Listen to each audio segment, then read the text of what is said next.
আসসালামু আলাইকুম। কি অবস্থা, সবাই কেমন আছেন? এই প্রথম আমি অন ক্যামেরায় কথা বলতে আসলাম। মানে এটা আমার ইউটিউব চ্যানেলের প্রথম ভিডিও যেখানে আমি ক্যামেরার সামনে এসে কথা বলতেছি। আসলে মানে ক্যামেরার সামনে এসে আমি কখনো কথা বলবো এই সাহস আমার কখনো হয়নি। মানে এটা সম্পূর্ণ ক্রেডিট আমার হাজব্যান্ডের। মানে উনি আমাকে অনেক ইন্সপিরেশন করে যে তুমি আসো ক্যামেরার সামনে কিছু কথা বলো। আমি এমনি টুকটাক হালকা পাতলা ভিডিও আপলোড করি আমার ইউটিউব চ্যানেলে, কিন্তু ওইভাবে যে কন্টিনিউয়াস ভিডিও আপলোড করা বা কোনো বিষয়ের উপর নির্দিষ্ট একটা কন্টেন্টের উপর ভিত্তি করে ভিডিও বানানো এই ধরনের চিন্তা আমার কখনো ছিল না। তো আজকে সাহস করে একটা ভিডিও মেক করেই ফেলতেছি আমি ক্যামেরার সামনে। তো একটু নার্ভাসও লাগতেছে, কারণ আমি সুন্দর মতো গুছিয়ে কথা বলতে পারি না। তো জানি না আপনাদের কেমন লাগবে। তো আমার মনে যা আসে আমি হাবিজাবি তাই বলতে থাকি। তো দেখা যায় তো আমার সম্পর্কে আমি কি বলবো, আমার নাম রুবাইয়া চৌধুরী রুবা। আমি সদ্য গ্র্যাজুয়েশন কমপ্লিট করেছি ফুড অ্যান্ড নিউট্রিশন থেকে। তো গ্র্যাজুয়েশন কমপ্লিট করার পর সবারই একটা নির্দিষ্ট গোল থাকে যে আসলে লাইফে কী করবে সামনে।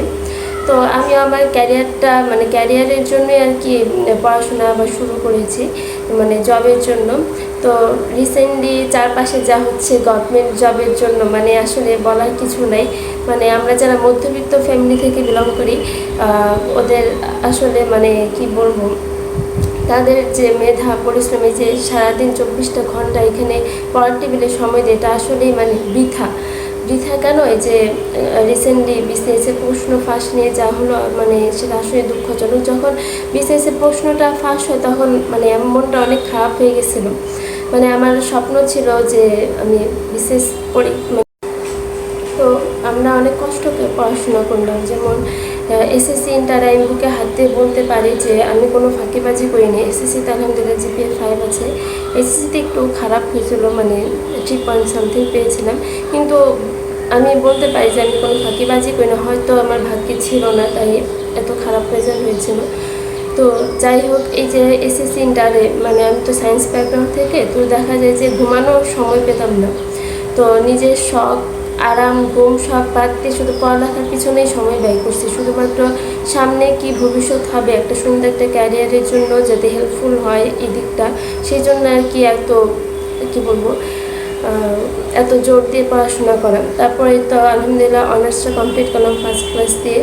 তো সংসার সামলায়, তারপর এত এত দূর, মানে আমার বাসা হচ্ছে আবার ঢাকা থেকে 3 ঘন্টা দূরে নবাবগঞ্জে। তো এখান থেকে রেগুলার ভার্সিটিতে যাওয়া পরীক্ষা দেওয়া মানে কত যে একটা কষ্টের দিন গেছে আমার জন্য সেটা আমি আর আমার আল্লাহ জানে। তো এত কষ্টের পর যদি নিজের ক্যারিয়ারের জন্য যদি কিছু একটা না করতে পারি তাহলে মানে নিজের ভবিষ্যৎ প্রজন্মের কাছেই তো মানে ছোট হওয়া লাগবে যে আসলে মানে এত কষ্ট করলাম, এত কষ্ট করে পড়াশোনা করলাম অথচ নিজে কিছু একটা করতে পারলাম না। তো বিজনেসের স্বপ্ন আমি কখনো মানে দেখি নাই, মানে এত সাহস হয় নাই। মানে আমার কাছে আগে মনে হতো যে এটা অনেক কঠিন, মানে মেধাবীরাই শুধু বিজনেসের যোগ্য, আমার মতো না। তো বিয়ের পর আলহামদুলিল্লাহ আমার হাজব্যান্ড আমাকে উৎসাহ দিছে যে না তুমি ট্রাই করো, তুমি যেহেতু জীবনে ফাঁকিবাজি করো নাই, তুমি পড়াশোনার প্রতি সিরিয়াস আছো, তুমি একবার ট্রাই করে দেখো, হলে হবে না হলে নাই। তো ওই অনুযায়ী আর কি বিসিএসের জন্য পড়াশোনা শুরু করা। তো উনি যেহেতু চাইছে আমি তো আর না করতে পারি না, আর উনি একবার হ্যাঁ করলে ওই কাজ করার জন্য আমি দ্বিগুণ উৎসাহ পাই। তো এই জন্য হচ্ছে গিয়া তো হচ্ছে যখন আমি পড়ার টেবিলে বসি তখন আমার মনে হয় যে কেন বসছি পড়ার টেবিলে, মানে আমার এত কষ্টে ঘুম নষ্ট করে আমি কেন এতক্ষণ ধরে পড়ার টেবিলে সময় দিচ্ছি। তো ওইটার কথা চিন্তা করে হচ্ছে আমি আবার পড়া স্টার্ট করি না। এত হতাশ এত ডিপ্রেসড হইলে চলবে না, কারণ ডিপ্রেসড কেন বললাম, কারণ আমার একটা অনিশ্চিত ভবিষ্যৎ, মানে চাকরি হবে নাকি হবে না, কারণ 2-3 কোটি টাকা দিয়ে বিসিএসে প্রশ্ন কেনার মতো সামর্থ্য তো আমার মতন মধ্যবিত্তদের মতো নেই। তো এই কথা ভেবে যে আসলে সরকারি চাকরি যেখানে মানে এখন যা অবস্থা প্রশ্ন ফাঁসের, এই অবস্থা থাকলে মেধাবী পরিশ্রমীরা আসলে কি করবে। তো এই কথা চিন্তা করে ভাবলাম যে না এত ডিপ্রেসড হলে চলবে না, আমি আবার পড়াশোনা স্টার্ট করি। আমার হাজব্যান্ড যেহেতু আমাকে এত উৎসাহ দিয়েছে, আমার যেহেতু একটা ইচ্ছা আছে না বিশেষ হই, তো বিশেষের মধ্যে প্রশাসন ক্যাডারটা আমার অনেক ভালো লাগে। আমার ছোটোবেলা থেকেই খুব ইচ্ছা যে মানুষের সেবা করা বা মানুষের জন্য কিছু করা।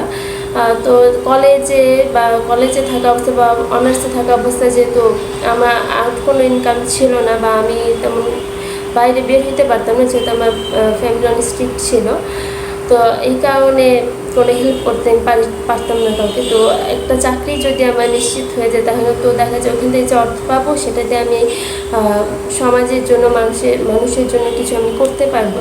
তো ওই চিন্তা থেকে আসলে যে না, আসলে বিসিএসের জন্য একটু ট্রাই করি, মানে বিসিএস পরীক্ষা দেওয়াটা আমার খুব ইচ্ছা। ক্যাডার হই বা না হয় সেটা পরের কথা, কিন্তু আগে পরীক্ষাটা তো দিই। আর ক্যাডার হইতে পারলে তো আলহামদুলিল্লাহ, ক্যাডার হাত আর মুখের কথা না, এটা আসলে উপর আল্লাহর হাতে। তো বিসিএসসি জার্নিটা আমি এখন থেকে শুরু করলাম, দেখে আল্লাহর নজরে কী হয়। আর এটা আমার ইউটিউব চ্যানেল, এখানে আমি আমার যত সব হাবিজাবি কথা, আমার আমার ডেইলি ব্লগগুলো আমি এখানে শেয়ার করব। আর হচ্ছে মজার মজার ঘটনা আপনাদের সাথে এখানে আমি আমার চ্যানেলে শেয়ার করব। আর দেখেন কি একটা অবস্থা এগুলো, মানে আমি ক্যামেরার সামনে আমার কথা রেকর্ড করছিলাম, হয়তো কোনো কারণে ভিডিওটা সেভ হয় নাই, কি আর করার, পরে অন্য একটা ভিডিও অ্যাড করে দিলাম। অবশ্যই বৃষ্টির দিনের ভিডিওর সম্পর্কে কি হয়েছিল সেটা আমি পরবর্তী ভিডিওতে আপনাদের সাথে শেয়ার করব। আপাতত এই একটু ভুলের জন্য সরি। আর আমার ভিডিওগুলো ভালো লাগলে অবশ্যই আমার চ্যানেল সাবস্ক্রাইব করবেন আর লাইক করতে ভুলবেন না।